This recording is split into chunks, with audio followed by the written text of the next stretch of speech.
अस्सलाम वालेकुम dear students, class 9 chemistry का चैप्टर नंबर 8 हम पढ़ रहे थे। आज हम पढ़े जा रहे हैं इनर्टनेस ऑफ नोबल मेटल्स। जैसे कि हमने बात की कि जब हम पीरियोडिक टेबल एंड पीरियोडिसिटी वाला चैप्टर पढ़े थे, चैप्टर नंबर 3, उसमें हमने नोबल गैसेस की बात की थी कि नोबल गैसेस क्या है। जो ग्रुप 18 के एलिमेंट्स हैं, helium, neon, argon, krypton, xenon, radon, they are all noble gases. And why they are called so? Because due to their inertness, due to their unreactiveness, कि वो रिएक्ट नहीं करते दूसरे एलिमेंट्स के साथ या एटमॉस्फेरिक ऑक्सीजन के साथ रिएक्ट नहीं करते, इस वजह से हम उन्हें इनर्ट कहते हैं, हम उन्हें नोबल कहते हैं।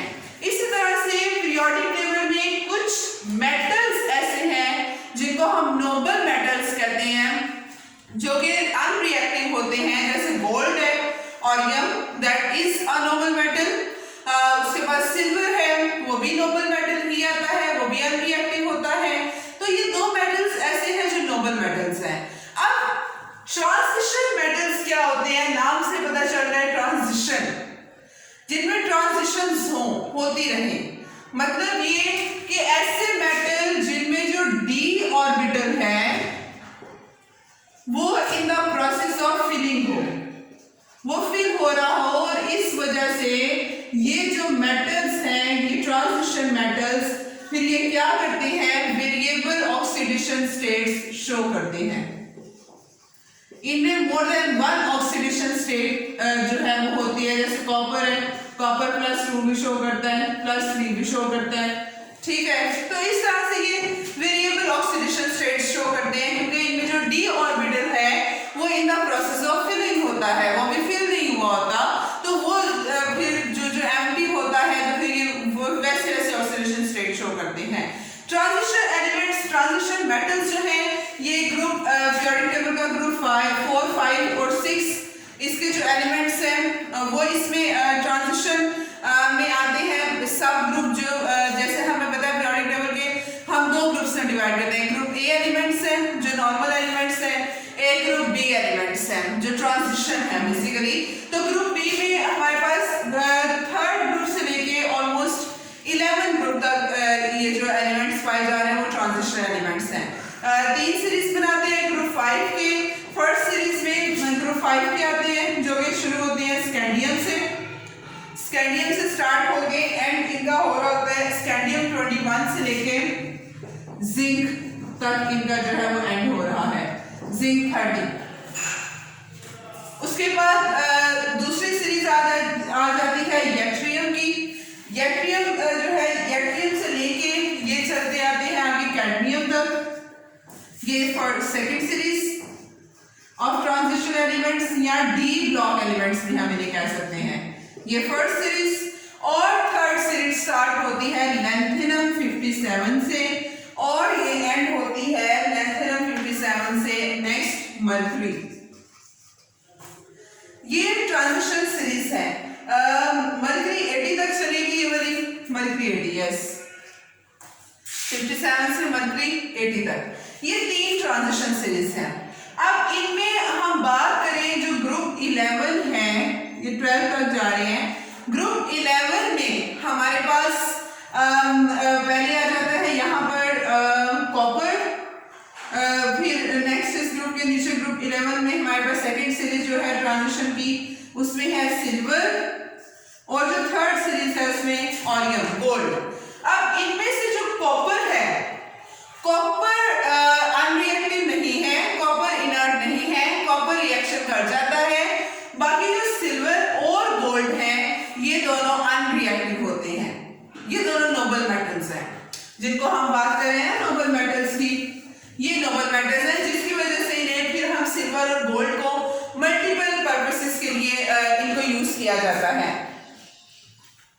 अब सिल्वर और गोल्ड का अगर हम देखें, यूज देखें, बाकी जितने भी एलिमेंट्स हैं वो जो फर्स्ट ट्रांजिशन सीरीज के एलिमेंट्स हैं, स्कैंडियम से लेके टेलोरियम, वेनेडियम और आगे जितने भी चलते आ रहे हैं, वो नॉर्मल मेटल की तरह, एक्टिव मेटल्स की तरह बिहेव करते हैं। तो अगर हम बात करें सिल्वर की, सिल्वर वाइट लस्ट्रस मेटल है, वाइट कलर का है, चमक रहा होता है, लस्ट्रस मेटल है। प्रॉपर्टीज देख लें हम। सिल्वर वाइट लस्ट्रस है, हीट एंड इलेक्ट्रिसिटी का गुड कंडक्टर है, इससे हीट और इलेक्ट्रिसिटी पास हो जाती है। उसके बाद डक्टाइल है, मैलिएबल है, इजीली हम इसे शीट्स में, वायर्स में चेंज करना चाह रहे हैं तो कर सकते हैं। उसके अलावा इसकी जो पॉलिश्ड सरफेस है, अगर हम सिल्वर को पॉलिश जब सही पॉलिशिंग हुई होती है तो वो रिफ्लेक्टर ऑफ लाइट अच्छा है कि लाइट को बहुत अच्छी तरह से रिफ्लेक्ट करता है, जिसकी वजह से इसे फिर फोटोग्राफिक फिल्म्स में भी यूज किया जाता है। कैमरास में जो फोटोग्राफिक फिल्म्स है फिर वहां पर भी सिल्वर को यूज किया जाता है। वैसे सिल्वर इनर्ट है, जब हम इसके ऊपर सिल्वर के ऊपर किसी भी ऑक्साइड की लेयरिंग कर देते हैं, किसी भी ऑक्साइड की लेयरिंग कर देते हैं तो फिर सिल्वर जो है और ज्यादा इनर्ट हो जाता है, इसकी अनरिएक्टिविटी और ज्यादा बढ़ जाती है। वैसे ये इनर्ट है। उसके बाद अगर हम इसके यूजेस की बात करें तो जैसे हमें पता है कि ये बहुत सॉफ्ट है, इस वजह से बहुत ज्यादा सॉफ्ट है, इस वजह से हम इसे एज सच सिल्वर की फॉर्म में, प्योर सिल्वर की फॉर्म में यूज नहीं कर सकते। हमेशा इसके एलॉयज बनाए जाते हैं, मतलब हमेशा इसको किसी दूसरे मेटल के साथ मिक्स करके फिर यूज किया जाता है। सॉफ्ट मेटल है, इस वजह से हमेशा इसे किसी दूसरे मेटल के साथ मिक्स करके यूज किया जाएगा। जैसे सिल्वर है तो सिल्वर को ऑर्नामेंट्स बनाने में, ज्वेलरी पर्पसेस के लिए यूज करते हैं। उसके अलावा कॉइन्स बनाए जाते हैं, सिल्वर और कॉपर को मिक्स करके कॉइन बनाए जा रहे हैं, या सिल्वर के बर्तन बनाए जा रहे हैं, सिल्वर वेयर्स वगैरह। उसके बाद सिल्वर के जो कंपाउंड्स हैं, जैसे मैंने आपको बताया कि उनको हम फोटोग्राफिक फिल्म्स में भी यूज कर रहे हैं, कैमरा में जो फोटोग्राफिक फिल्म्स यूज हो रही हैं, या डेंटल प्रेपरेशंस के लिए यूज करते हैं, डेंटल एमल्गम्स जो बनाए जाते हैं, दांत जो भरे जाते हैं उनके लिए उसको वहां पर सिल्वर को जो है वो यूज किया जा सकता है।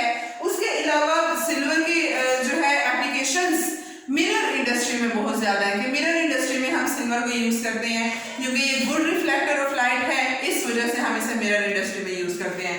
उसके बाद जो सेकंड हमने नोबल मेटल की बात की, गोल्ड की, ऑरियम जिसको हम कहते हैं। गोल्ड की अगर हम बात करें, गोल्ड जैसे आपको बताया कि बहुत ज्यादा इनर्ट जो है मेटल है, ये बहुत ज्यादा इनर्ट है, इजीली अपने इलेक्ट्रॉन लूज नहीं करता, इस वजह से ये बहुत ज्यादा इनर्ट है। तो इसी वजह से गोल्ड को जो है वो यूज किया जाता है ज्वेलरी पर्पसेस के लिए, या कॉइन्स बनाने के लिए गोल्ड को यूज किया जा रहा है। उसके बाद 1 ग्राम गोल्ड है, तो 1 ग्राम गोल्ड को हम जो है वो 1 किलोमीटर में जो है इसको 1.5 किलोमीटर वायर में हम इसको 1 ग्राम गोल्ड को जो है वो खींच सकते हैं 1.5 किलोमीटर वायर में। तो गोल्ड बहुत ज्यादा पर्पसेस में इनर्टनेस की वजह से यूज हो रहा है, क्योंकि ये इनर्ट सॉलिड, इनर्ट मेटल है कि रिएक्ट नहीं करता एटमॉस्फेरिक ऑक्सीजन के साथ। या जैसे सिल्वर है तो सिल्वर का ये होता है कि ये जो कोई सल्फर कंपाउंड होंगे, कोई भी लाइक H2S गैस है, हाइड्रोजन सल्फाइड, उसके साथ ये रिएक्शन शो कर जाएगा, लेकिन गोल्ड नहीं करता। गोल्ड कोई भी एसिडिक, बेसिक एनवायरनमेंट है, हार्श कंडीशन है, ऑक्सीजन है, एटमॉस्फेरिक ऑक्सीजन, तब भी ये गोल्ड रिएक्ट नहीं करता, ये नोबल ही रहता है, जिसकी वजह से इसे ज्वेलरी पर्पसेस के लिए बहुत ज्यादा यूज किया जाता है। उसके बाद गोल्ड जो है इसको भी जैसे मैंने बताया कि बहुत ज्यादा सॉफ्ट है, तो इसको हम एज सच यूज नहीं कर सकते, हमेशा इसे एलॉयज की फॉर्म में यूज किया जाता है। प्योरिटी ऑफ गोल्ड हम कैरेट से शो करते हैं, जैसे 22 कैरेट सोना होता है, जो अरेबियन ममालिक हैं वहां पे तो बहुत ज्यादा सॉफ्ट गोल्ड होता है जो वहां से आता है, 22 कैरेट गोल्ड जिसको हम कहते हैं, 24 कैरेट। तो वो 24 carat gold purest form of the gold है। 22 कैरेट गोल्ड है अगर, तो 22 कैरेट का मतलब ये है कि इसमें 22 पार्ट्स गोल्ड के हैं, बाकी जो 2 पार्ट्स हैं वो किसी भी जो है वो कोई भी इम्प्योरिटी है, उसमें कोई भी दूसरा कॉपर मिक्स किया हुआ है या सिल्वर मिक्स किया हुआ है, बाकी 2 पार्ट उसके होते हैं और 22 पार्ट्स गोल्ड के होते हैं। तो वो कैरेट बेसिकली जो है वो यूनिट है that show the purity of the gold. तो ये हमारे पास सिल्वर और गोल्ड जो नोबल मेटल्स हैं उनकी प्रॉपर्टीज और उनके यूजेस थे कि उनके क्या यूजेस होते हैं, उनकी क्या प्रॉपर्टीज होती हैं। कल हम प्लैटिनम के यूजेस जो है उनको डिटेल में पढ़ेंगे कि प्लैटिनम क्या क्या प्रॉपर्टीज शो करता है और प्लैटिनम के क्या क्या यूजेस हैं। आज के लिए इतना ही। अस्सलाम वालेकुम, अल्लाह हाफिज।